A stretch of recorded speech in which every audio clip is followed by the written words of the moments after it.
La mission Apollo 11 restera à jamais l'une des plus grandes réussites de l'humanité. Certains téléspectateurs se souviendront peut-être qu'il s'agit de la mission qui a permis d'envoyer un homme sur la Lune. La mission Apollo 11 a vu Neil Armstrong et Buzz Aldrin, des hommes courageux qui ont marqué l'histoire en étant les premiers à marcher sur la Lune. Cependant, un autre astronaute a participé à cette mission. Cet astronaute n'est pas aussi populaire que les deux premiers mentionnés. Il s'agit de Michael Collins. Il reste assez peu connu en raison du rôle qu'il a joué dans la mission. Michael Collins a fait la lumière sur les secrets effrayants que les astronautes ont rencontrés lors de leur mission sur la Lune. Pourquoi cet astronaute vient-il aujourd'hui parler de la mission?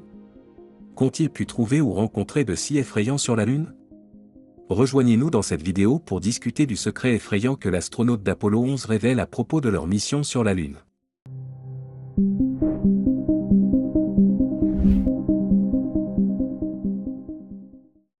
Bienvenue sur Voyage Quantique.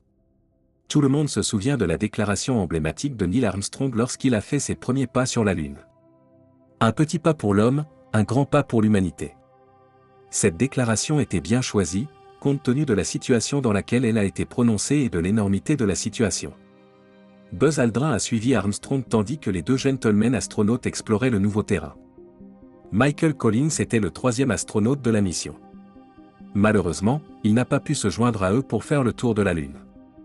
Il a dû rester dans le module de commande en orbite autour de la Lune.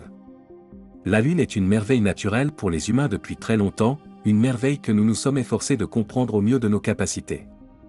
Avant l'invention des gadgets et des télescopes modernes, nos ancêtres étudiaient la Lune avec un équipement limité. Ils établissaient des cartes des phases de la Lune, calculaient la durée d'une éclipse lunaire et associaient la Lune à divers mythes et légendes. Ils ont compris que la Lune contrôlait les marées et influençait nos calendriers. Certains croient même que la Lune peut affecter la santé mentale.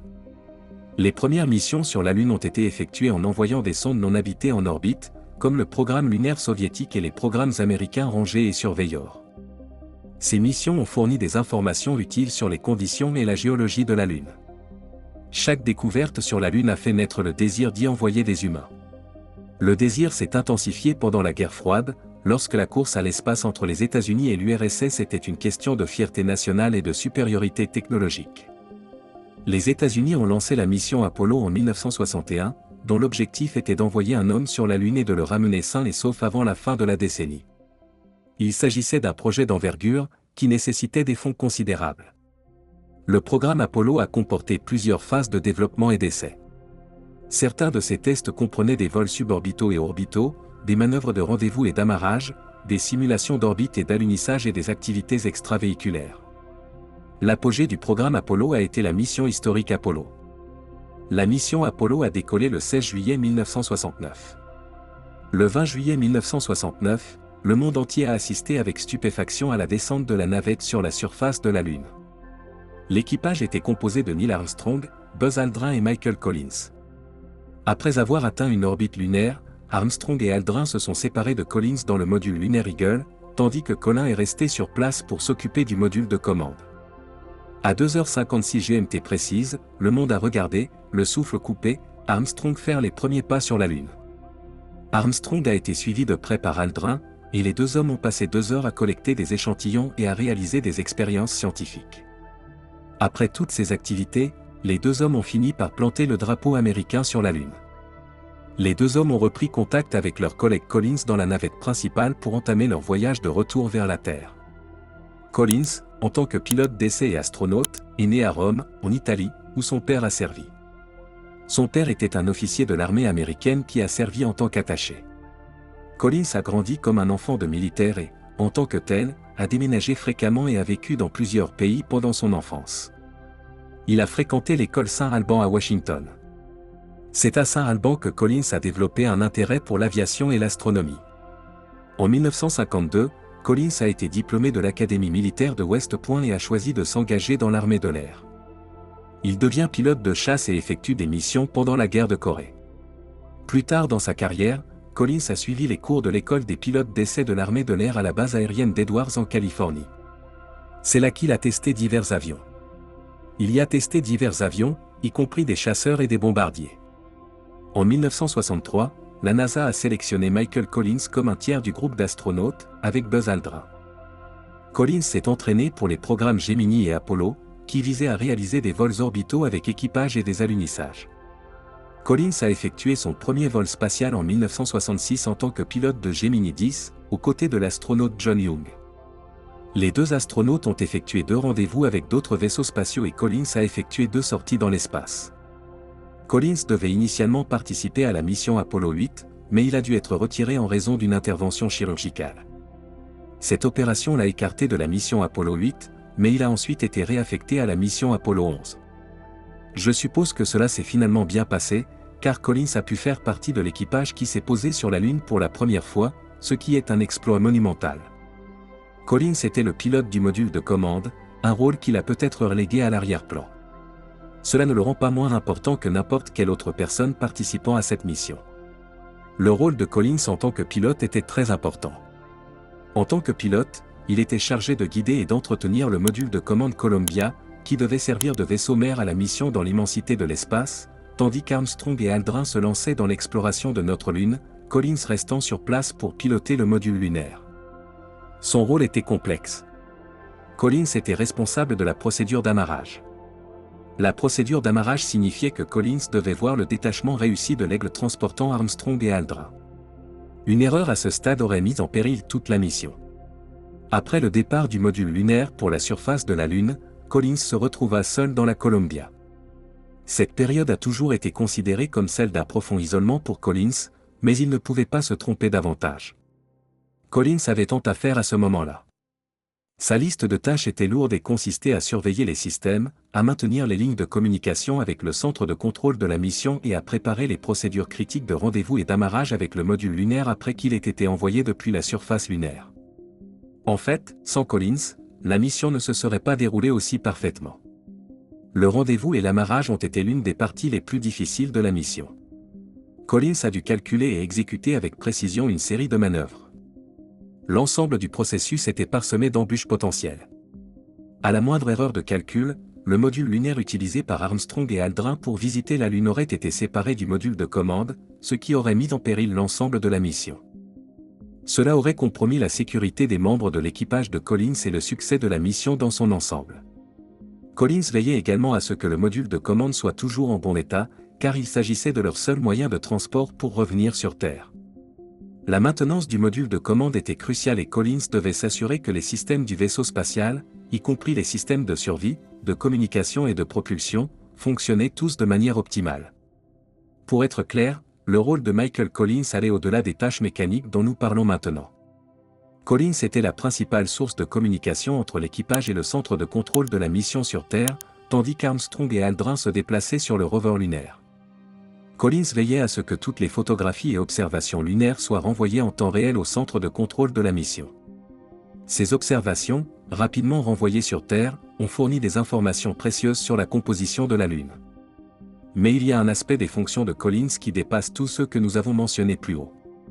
En tant qu'intermédiaire entre l'équipage sur la Lune et le centre de contrôle de la mission sur Terre, il a compris que si quelque chose devait se produire au cours de cette mission, il serait obligé de faire le voyage de retour sur Terre tout seul. Collins s'est acquitté de ses tâches avec un calme et un sang-froid incroyables. Sans se soucier du fait qu'il ne pourrait pas aller explorer la surface de la Lune avec ses collègues, il est resté calme et concentré, veillant à ce que le centre de contrôle de la mission sur Terre reçoive les informations rapidement et régulièrement. Le dévouement inébranlable de Collins à ses tâches a été louable dans tout cela. Toutes les exécutions ont été effectuées avec précision et succès, menant à l'achèvement de la mission Apollo 11. Collins a également joué un rôle important dans l'injection transterrestre TEI. Le TEI est une manœuvre critique qui consiste à allumer les moteurs du vaisseau spatial pour quitter l'orbite lunaire et reprendre le chemin de la Terre. Les compétences techniques et la précision de Collins ont été nécessaires et ont joué un rôle clé dans la réussite de cette manœuvre. Collins a littéralement été l'épine dorsale de toute cette mission. Il a fait preuve d'un véritable esprit sportif et de camaraderie, représentant l'unité et l'humanité de la mission, bien qu'il ait été physiquement séparé de son équipage et qu'il ait assumé un rôle plus en retrait. En dépit de son rôle en retrait, Collins témoigne de l'effort collectif et collaboratif qui a défini la mission Apollo 11, du début jusqu'à ce que l'équipage atterrisse sain et sauf sur Terre. Certains évoquent le temps passé seul par Collins à bord du vaisseau spatial et les conséquences psychologiques qu'il a pu en tirer. Il est certain que la mission l'a profondément marqué. Mais qu'a-t-il découvert sur lui-même et sur le reste de l'humanité? Quelles sont les choses auxquelles cet astronaute solitaire a réfléchi pendant les moments où il était seul à bord du vaisseau? Alors que le module lunaire qui transportait les membres de son équipage s'est détaché du vaisseau pour rejoindre la surface de la Lune, Collins est resté à bord pour commander le vaisseau. Comme nous l'avons vu précédemment à propos du module de commande, Collins est resté à l'écart de la surface de la Lune, se contentant d'orbiter autour d'elle. Il passa au total 21 heures en orbite lunaire. Lors de chaque orbite, Collins a passé 48 minutes dans le silence radio, sans un mot de ses collègues sur la surface de la Lune, ni un message de Miche. Alors que la plupart des gens auraient été fous de ce silence, Collins le décrit comme une solitude sereine, plutôt qu'un sentiment de solitude à la Stark. Collins était déconnecté de tout le monde lorsqu'il se trouvait sur la face cachée de la Lune pendant chaque orbite, en raison des effets de blocage radio de la Lune sur cette face, l'électromagnétisme ou le récepteur, et ne pouvait donc pas communiquer avec ses collègues, le centre de contrôle de la mission ou quiconque sur Terre. C'était une situation particulière pour Collins, car il était la première personne à s'aventurer sur la face cachée de la Lune. Il est vrai qu'il n'a fait que tourner autour de la Lune et qu'il n'a pas posé le pied sur cette face de la Lune. Il reste la première personne à avoir aperçu la face cachée de la Lune, complètement seul. Lors de la mission Apollo 8, l'équipage s'est mis en orbite autour de la Lune, mais personne n'est sorti du vaisseau spatial. Tous les membres de l'équipage ont orbité ensemble et ont vécu le silence radio ensemble.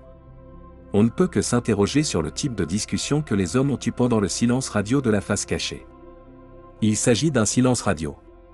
Cela signifie qu'elle est exempte de toute fréquence radio ou d'interférence provenant de l'activité humaine. Cette qualité d'annulation du bruit de la face cachée de la Lune en fait l'endroit idéal pour la radioastronomie. Cela signifie que les signaux faibles provenant du Soleil ou de tout autre endroit peuvent être détectés sans se soucier des interférences dues aux activités humaines. Il n'en va pas de même pour la face proche de la Lune, qui fait face à la Terre. La face proche subit tellement d'interférences radio de la part de la Terre qu'il serait vain d'essayer de détecter d'autres signaux en provenance du Soleil ou de n'importe quel autre endroit.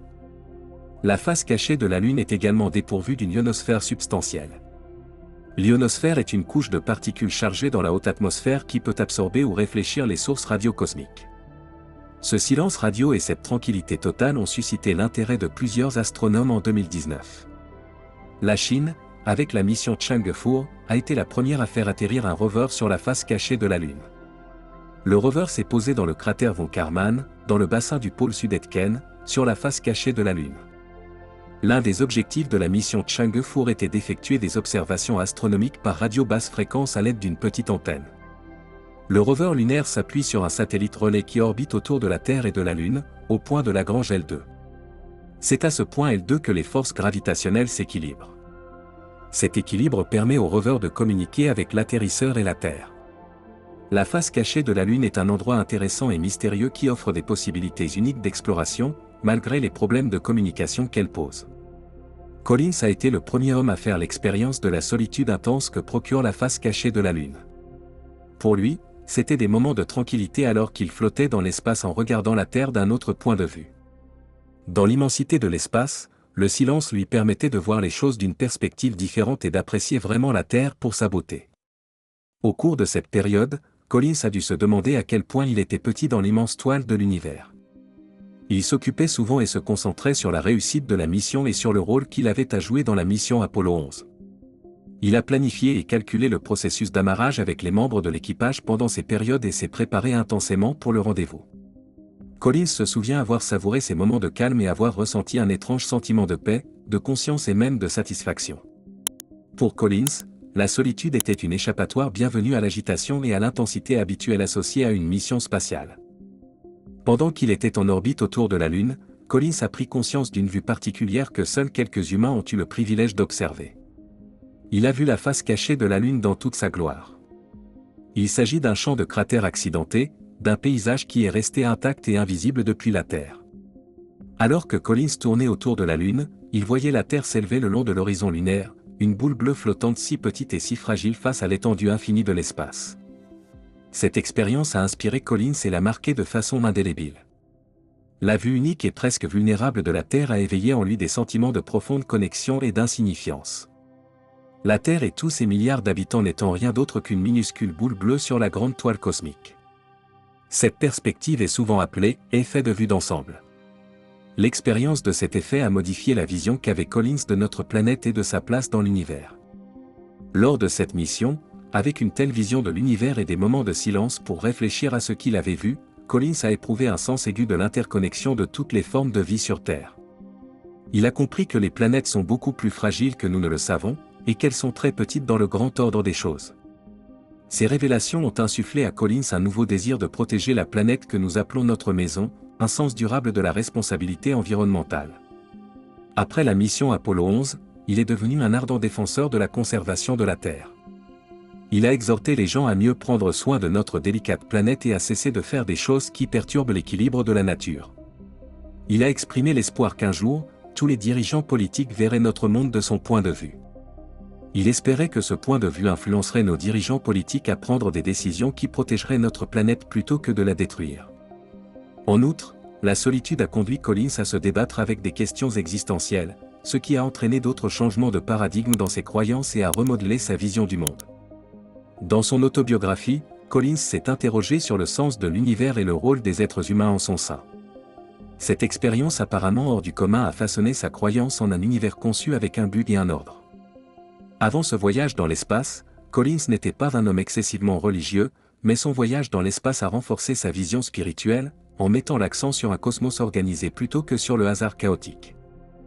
Le fait d'être l'homme le plus seul au monde pendant près d'une journée n'a jamais été un fardeau pour Michael Collins. Il a porté la station comme un insigne d'honneur.